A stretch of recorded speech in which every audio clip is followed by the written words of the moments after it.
Madame, Monsieur, bonjour, bienvenue à ce rendez-vous d'information. L'actualité en Côte d'Ivoire démarre bien évidemment par la CAN 2023. Au bout du suspense, la Côte d'Ivoire se qualifie en quart de finale et élimine le Sénégal, tenant du titre. La Côte d'Ivoire qui vit une Coupe d'Afrique des Nations assez particulière. Les éléphants, conduits depuis déjà une semaine par le sélectionneur ivoirien Hermès Faé, se sont imposés 5 contre 4 au tir au but face aux Lions de la Teranga lors d'un match des huitièmes de finale disputé hier soir au stade Charles Konan-Banny de Yamoussoukro. Le tout devant des supporters qui vont désormais rêver d'une victoire finale. Et pour cela, il faudra d'abord battre soit le Burkina Faso, soit le Mali en quart de finale. Et nous rappelons que les quarts de finale de cette 34e édition de la CAN débuteront vendredi prochain.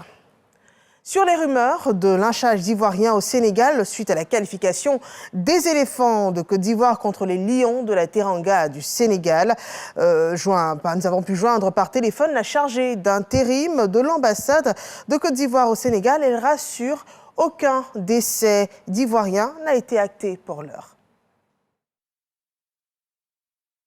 Bonjour madame, vous pouvez vous présenter s'il vous plaît? Oui, bonjour madame. Je suis Madame Abouya, née Kokola Ama Marie-Cécile, premier conseiller de l'ambassade de Côte d'Ivoire au Sénégal, en ce moment chargée d'affaires AI, c'est-à-dire A d'intérim, l'ambassadeur étant rappelé à Abidjan pour fin d'émission. Alors madame, depuis hier, on a entendu pas mal de rumeurs sur des actions contre les Ivoiriens après le match qui s'est déroulé à Yamoussoukro. Quels sont les faits sur le terrain? Oui, en ce qui concerne le match qui s'est déroulé à Yamoussoukro et les faits sur le terrain ici, je voudrais dire que aux environs de tout juste après le match, nous avons été contactés par certains Ivoiriens qui se sont regroupés, notamment dans un restaurant d'une dame ivoirienne pour suivre le match, et c'était à la Médina. Et il y a d'autres Ivoiriens encore qui se sont regroupés dans un autre endroit, c'était à Ouakam, pour suivre le match dans une ambiance fraternelle, qui nous ont interpellés sur le fait qu'ils seraient séquestrés et qu'ils ne pouvaient pas sortir du lieu pour aller dans leur résidence. Et donc, sur le champ, j'ai contacté le directeur du protocole d'État du ministère des Affaires étrangères de la République du Sénégal et j'ai porté les faits à sa connaissance. Automatiquement, des policiers ont été déployés dans les deux lieux pour encadrer les Ivoiriens à pouvoir sortir. Effectivement, il y avait des Sénégalais mécontents de la défaite qui voudraient s'en prendre aux Ivoiriens. Et donc, ce cas a été élagué. Les Ivoiriens ont pu se rendre chez eux à la maison.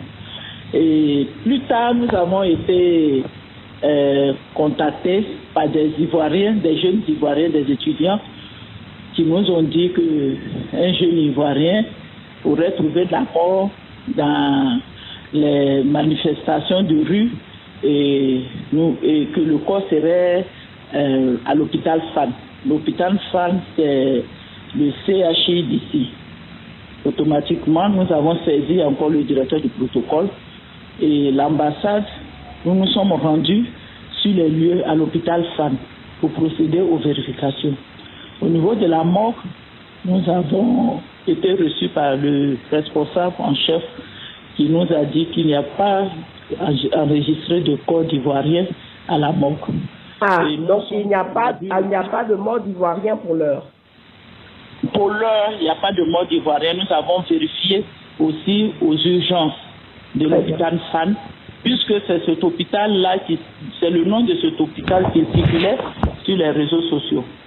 Et le médecin en chef du service des urgences nous a aussi dit qu'il n'a pas reçu de blessés ivoiriens ni de morts enregistrés qui soient des nationalités ivoiriennes. Et que Madame, quel est votre mot à l'endroit des Ivoiriens résidant là à Dakar et quel est votre mot en général pour cette situation? Je voudrais appeler les compatriotes ivoiriens au calme. C'est vrai qu'il y a eu quelques mécontentements de façon isolée, mais qui ont été ciblés et qui ont été contenus par les forces de l'ordre. Et donc, on appelle tout le monde au calme. Pour l'heure, ce qui a circulé sur les réseaux sociaux ne se sont pas avérés, en tout cas au niveau de l'hôpital Famille. L'ambassade continue les investigations dans les autres hôpitaux, mais pour l'heure, les Ivoiriens on l'a vu sauf et on n'a pas enregistré de décès au niveau des Ivoiriens. Donc, je voudrais appeler tous les Ivoiriens au calme, que ce soit en Côte d'Ivoire, que ce soit ici au Sénégal. Je voudrais les appeler au calme et ceux de la Côte d'Ivoire de continuer à vivre en cohésion avec les frères sénégalais. Merci beaucoup.